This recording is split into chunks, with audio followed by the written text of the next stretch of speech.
Hi friends, નમસ્કાર, જય હિન્દ, જય ભારત. મિત્રો, આજનો જે વિડીયો છે એનો મુખ્ય વિષય જે છે એ દરેક પતિને પોતાના લગ્ન જીવનમાં મળતા મહત્વના અધિકારો એ વિશે આજે ચર્ચા કરવા જઈ રહ્યા છે. આજનો વિષય મિત્રો આપ સૌના માટે ખૂબ જ ઉપયોગી અને મહત્વનો સાબિત થશે. અને આજના વિડીયોનું કોઈ ખોટી રીતે અર્થઘટન ન કરતા પહેલા જ કહી દઉં કે આ વિડીયો એ વસ્તુના વિષયના હેતુ માટે છે કે જે જગ્યાએ ક્યાંક સ્ત્રીઓ કાયદો સ્ત્રીઓ માટે છે, વાત સાચી છે. લગભગ દેશના ઘણા બધા કાયદા સ્ત્રી માટે જ છે, પણ ક્યાંક એ કાયદાના દુરુપયોગ થતા હોય છે લગ્નેતર જીવનમાં. તો એ વસ્તુમાં ક્યાંક પતિઓ એનો બચાવ શું લઈ શકે એ માટે છે. તો આ વિડીયોનો કોઈ ખોટો ઇન્ટેન્શન નથી.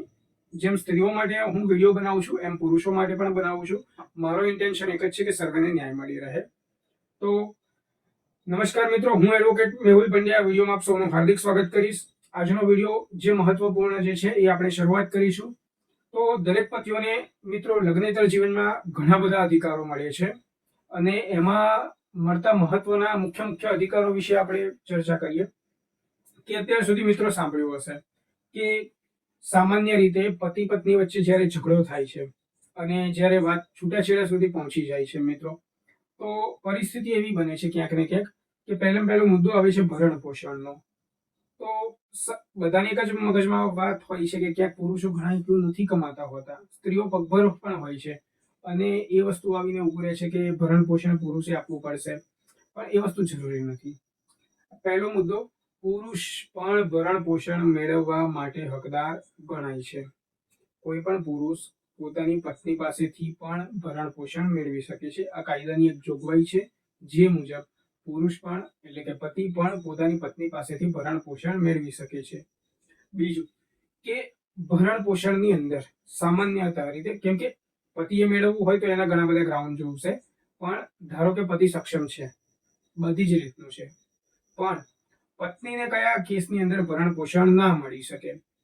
તો મિત્રો, પત્નીને એવા કેસો જે છે કે ધારો કે પત્ની સામેથી આવવા ના માંગતી હોય, પતિ અને પત્ની બંને પોતપોતાની ઈચ્છાથી અલગ રહેતા હોય, બરાબર છે, અથવા તો પત્નીનું ક્યાંક બીજે એક્સ્ટ્રા મેરિટલ અફેર હોય, એટલે સાદી ભાષામાં ગુજરાતીમાં કહું તો ક્યાંક લફડું હોય કે ગમે તે અલગ અવૈવાહિક રીતે સંબંધો હોય, તો લગ્નેતરના બાહ્ય સંબંધો હોય અને જો પતિ પાસે એનો પુરાવો હોય, કેમ કે આની અંદર ઘણા બધાના ફોન આવે છે, મેસેજીસ આવે છે કે સાહેબ આવી રીતના કિસ્સાઓ આવ્યા છે, પણ કોર્ટની અંદર મહત્વનું એક જ વાત છે કે તમારી પાસે પુરાવો જોશે મિત્રો. જો તમારી પાસે પુરાવો હશે તો તમે આ ભરણ પોષણથી લઈને બધી જ વસ્તુમાંથી ઇઝીલી નીકળી જશો. તો પત્નીને ક્યાંક બાહ્ય લફડું છે, કંઈક પણ અફેર છે, તો તમારી પાસે એનો પુરાવો હોવો જરૂરી છે. ના હોય તો પુરાવો તમે ક્યાંકથી મેળવી શકો છો, બનાવી શકો છો ક્યાંક. એટલે તમારી પાસે પુરાવો જ્યારે પણ અવેલેબલ હશે તો તમારા માટે ઇઝી બનશે. અને આ ટૂંકમાં એટલું કહીશ કે હજુ તો ઘણી બધી ચર્ચા કરું છું, પણ જો જ્યારે પણ આપણે આપણા ટાઈમ પાસ માટેના ઘણા બધા વિડીયો જોઈએ છે મિત્રો, તો એ વિડીયોની અંદર ક્યાંક કયા ઉદ્યોગપતિની કેટલી સંપત્તિ છે, શું છે, આ તે મોટા મોટા સુપરસ્ટારો પાસે શું છે, શું નહીં, કઈ ગાડીઓ છે, કેટલા બંગલા છે, મિત્રો આ આપણા જીવનમાં એટલું કામ નથી લાગવાનું. પણ જ્યારે તમને તમારા અધિકારો ખબર હશે ને પુરુષ તરીકે કે એક માણસ તરીકે, કેમ કે ઘણા વિડીયો બહેનો પણ આ જોતી હશે તો એ પોતાના ભાઈને પણ સલાહ આપી શકશે. એવું નથી કે આ વિડીયો માત્ર પુરુષો માટે છે, આ દરેક માટે છે. કદાચ તમારા માટે નહીં હોય તો તમે ક્યાંક કોઈકને સલાહ આપી શકશો. એટલે ટાઈમપાસના વિડીયોમાં તમે સમય આપો છો, ના નથી આપો, પણ ક્યાંક આવા કાયદાના જ્ઞાનના લગતા વિડીયોને પણ સમય આપજો અને આવું જ્ઞાન મેળવતા રહેજો મિત્રો. તો હવે શરૂઆતમાં હવે આપણે આગળ વધીએ. હવે મિત્રો નવા વિષયમાં એ છે કે પતિ પત્ની વચ્ચે ક્યાંક સંતાન હોય. હવે સંતાન છે મિત્રો, હવે સંતાનની અંદર કસ્ટડીના લગતા ઘણા બધા પ્રશ્નો ઊભા થાય છે. તો કસ્ટડી કોની રહેશે, ક્યારે રહેશે, કેમની રહેશે, આવા બધા પ્રશ્નો છે. તો એના નિરાકરણ માટે શું, તો 5 વર્ષ સુધી કાયદો એવું કહે છે કે 5 વર્ષ સુધી પહેલું વાલીપણું, ગાર્ડિયનશિપ એ માતાની ગણાય છે, પણ પિતા પણ એનો એટલો જ વાલી છે, એ નેચરલ વાલી તરીકે ગણી શકાય છે. પણ એ 5 વર્ષ પછી એ એપ્લાય કરી શકે. પણ ક્યાંક જો બંને પક્ષકાર છૂટા થતા હોય, બાળક 5 વર્ષ કરતા નાનું હોય, તો આજે પુરુષ તરીકે બાળકનો ખર્ચો પણ ઉપાડે છે, પત્નીનો ખર્ચો પણ ઉપાડે છે, બધું જે આપે છે, ભરણ પોષણ આપે છે, તો એ ટેમ્પરરી ટેમ્પરરી કસ્ટડી લઈ શકે છે. એ બાળકની તમને ટેમ્પરરી ક્ષણિક કસ્ટડી પણ મળી શકે છે. તમને બાળકને મળવાનો અધિકાર પણ મળી શકે છે. એવું નથી કે છૂટાછેડા થઈ ગયા એટલે તમારું બાળક તમારાથી દૂર જતું રહ્યું. એટલે તમને આવા કેસની અંદર તમને તમારા બાળકની કસ્ટડી મળી શકે છે, ચાહે ટેમ્પરરી પણ હોય. હા, અને 5 વર્ષ પછીનું મોટું બાળક થાય, 5 વર્ષથી મોટું, તો તમે પરમેનન્ટ કસ્ટડી માટે એપ્લાય કરી શકો છો. તો આ પણ એક નિયમ છે જે પુરુષને નોલેજમાં હોવો અત્યંત જરૂરી છે. બરાબર છે. પછી એના પછી એક વિષય આવે છે, એ જે છે એ ડોમેસ્ટિક વાયલન્સ. ઘરેલું હિંસાનો મુદ્દો સામાન્યતઃ રીતે એક કાયદાનો મિસયુઝના ભાગરૂપે આજકાલ બહુ જ જોવામાં આવે છે. હા, જે જગ્યાએ સાચી રીતે ઘરેલું હિંસા થાય છે તો એ કાયદો સારા માટે સરકારશ્રીએ બનાવ્યો છે, પણ ક્યાંક એનું ઇન્ટરપ્રિટેશન ક્યાંક ઘણી બધી ખોટી રીતે જોવા મળતું હોય છે. તો એની અંદર કહું તો એવું નથી કે ઘરેલું હિંસાનો જે છે એક્ટ, ડોમેસ્ટિક વાયોલન્સ એક્ટ, એનો ઉપયોગ માત્ર સ્ત્રી જ કરી શકે છે.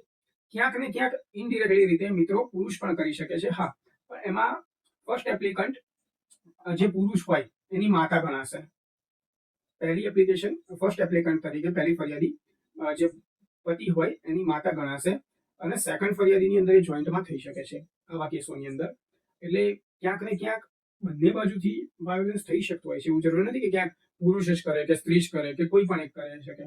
એટલે તમે પણ વિડીયોના વ્યુઅર્સ છો, તમે પણ ક્યાંક જોયું હશે. જરૂરી નથી કે ઘરેલું હિંસા માટે ખાલી પુરુષ જ જવાબદાર હોય છે. સ્ત્રીઓ તરફથી પણ ઘણા બધા કેસોની અંદર થતું હોય છે, ક્યાંક પુરુષો તરફથી પણ થતું હોય છે. તો કાયદાનો બંનેને સમાન રીતે ન્યાય મળવો જોઈએ, અને મળે એ માટે આ કાયદો છે. બરાબર છે. તો એ પ્રમાણે આ વસ્તુ આગળ એ પ્રમાણે જવી જ જોઈએ. હવે મિત્રો, જે નવી કલમની જે ચર્ચા કરવા જઈ રહ્યો છું, જે કદાચ નવી ઇન ધ સેન્સ કદાચ સાંભળવામાં નવી લાગશે, કેમ કે આ કિસ્સા ઘણા બધા આવ્યા છે કે હિન્દુ મેરેજ એક્ટ સેક્શન 12 છે, એની સબસેક્શન સબક્લોઝ 1 છે, અને એનો ડી પાર્ટ જે છે એવું કહે છે કે સામાન્યતઃ રીતે પતિ અને પત્નીના જ્યારે લગ્ન થાય ત્યારે ઘણી બધી વાર એવી કન્ડિશન આજકાલ સમાજમાં થઈ રહી છે અને જોવા મળી પણ છે કે પત્ની ઓલરેડી ક્યાંકથી પ્રેગ્નન્ટ હોય, ક્યાંક બીજેથી પ્રેગ્નન્ટ હોય, ચાહે એના બોયફ્રેન્ડથી કે વોટ એવર, ક્યાંક એને 1-2 મહિના બેસી ગયા હોય, અને એ લગ્ન એના પતિ સાથે થાય છે. તો આ લગ્ન પહેલેથી જ ગેરબાતલ ગણાય છે, એ વેલિડ ગણાતું નથી. આવી રીતના મિત્રો ઘણા કિસ્સા આવેલા છે. પુરુષો તલાક એટલે ડિવોર્સ માટે જાય છે, તલાક માટે જાય છે, અને ખોટા કેસો કરવાની અંદર પૈસાના પાણી કરે છે. ઘણી વખત અમે પણ સલાહ આપીને થાકીએ છીએ કે આની અંદર છૂટાછેડાનો કેસ જ ઊભો નથી થતો હોતો આવા કેસમાં. કેમ કે જો પત્ની પહેલેથી બીજા કોઈ થકી પ્રેગ્નન્ટ થઈને આવી છે અને લગ્ન સમય છે, તો આ કેસની અંદર જોવા જઈએ મિત્રો, તો આ લગ્ન વેલિડ ગણાતું જ નથી. તો આના માટે તમે સીધું હાઈકોર્ટમાં આના ક્વેશ કરી શકો છો, અને ક્વેશિંગમાં તમે જઈ શકો છો, જેથી તમારે કોઈ કેસ ઉભો થતો જ નથી છૂટાછેડાનો. છૂટાછેડા ત્યારે જ ગણાશે જ્યારે તમારા લગ્ન વેલિડ કક્ષામાં હશે. તમારા લગ્ન જ જ્યારે વેલિડ નહીં હોય તો છૂટાછેડાનો કોઈ પ્રશ્ન આવતો જ નથી. તો હું આશા રાખું છું, આવા તો ઘણા બધા નાના મોટા કાયદા છે કે જે રાઇટ્સ સ્ત્રીઓને છે એવા રાઇટ્સ પુરુષો પાસે પણ છે. જેમ કે ખોટો કેસ કરવો, તો ખોટા સામસામે આરોપ પ્રત્યારોપના ખોટા જૂઠા કેસો કરવાના જે છે તો એ ગુનેગાર ગણાશે જ. જે પણ ખોટો કેસ કરશે એ ગુનેગાર ગણાશે જ. તો નાના મોટા દરેક સામાન્ય કાયદા તો કદાચ બધાને ખબર હશે, પણ આ એક એવા રાઇટ્સ કહેવા માંગતો હતો કે તમારા મુખ્ય અધિકારો છે જે તમને ખબર હોવા જોઈએ. ક્યાંક તમને ખબર હશે, તમારી જોડે આશા રાખું છું કે કોઈ મારા વ્યુઅર્સ જોડે કોઈ ખોટી ઘટના ના ઘટે, પણ ક્યાંક તમે કોઈકને સલાહ આપીને એમની જિંદગી બચાવી શકો, ક્યાંક કોઈકને કામ લાગે. તમારી પાસે જ્ઞાન હશે તો તમે કોઈકને નોલેજ આપી શકશો, ક્યાંક તમે કોઈકને સલાહ આપી શકશો. તમે સમાજમાં કે તમારા મિત્ર વર્તુળમાં ક્યાંક કોઈકને મદદરૂપ થઈ શકશો. ક્યાંક મિત્રો કોઈક આપઘાત કરવા જતો વ્યક્તિ હશે ને, એને તમે એક નાની અમથી સલાહ આપી દેશો ને, તો કહેવત છે કે મરતા વ્યક્તિને કે ડૂબતા વ્યક્તિને તણપરૂપ આપી છે. તો એવી કન્ડિશનમાં તમારી એક સલાહ કોઈકનો જીવ બચાવી લેશે મિત્રો. તો આશા રાખું છું કે આ પ્રમાણેના તમે વિડીયો જુઓ, તમારી પાસે કાયદાના લગતું જ્ઞાન હોય, તમે શક્ય એટલા વધારે લોકોની મદદ કરો, અને આ વિડીયો પણ તમને મદદરૂપ થાય મારા. તો વિડીયો અગર મારા ગમતા હોય તો વિડીયોને લાઈક કરજો, ચેનલને સબસ્ક્રાઇબ કરજો આવા બીજા વિડીયો જોવા માટે. અને વિડીયો તમને કોઈને શેર કરવા યોગ્ય લાગે તો તમે શેર પણ મિત્રો કરી શકો છો. અને તમને કોઈ અગત્યના કોઈ એવા મુદ્દા લાગતા હોય કે કોઈ એવા વિષય લાગતા હોય મિત્રો, તો તમે કોમેન્ટ સેક્શનમાં લખી શકો છો કે તમારો કોઈ પણ વિષય હોય, કોઈ પણ મૂંઝવણ, પ્રશ્ન જે પણ હોય, તમે કોમેન્ટમાં લખી શકો છો. અથવા તો સ્ક્રીન પર મારો વોટ્સઅપ નંબર આપેલો છે, એમાં તમે તમારું નામ, ગામનું નામ અને તમારો જે વિષય જે છે એ તમે મને વોટ્સઅપમાં લખી શકો છો. મને જો વિષય સાર્વજનિક જેવું લાગ્યું ને કે આ ઘણા બધા લોકોનો વિષય હોઈ શકે છે, તો હું એના માટે સ્પેશિયલ એક વિડીયો બનાવી દઈશ કે એ ઘણા બધાને કામ લાગી શકે.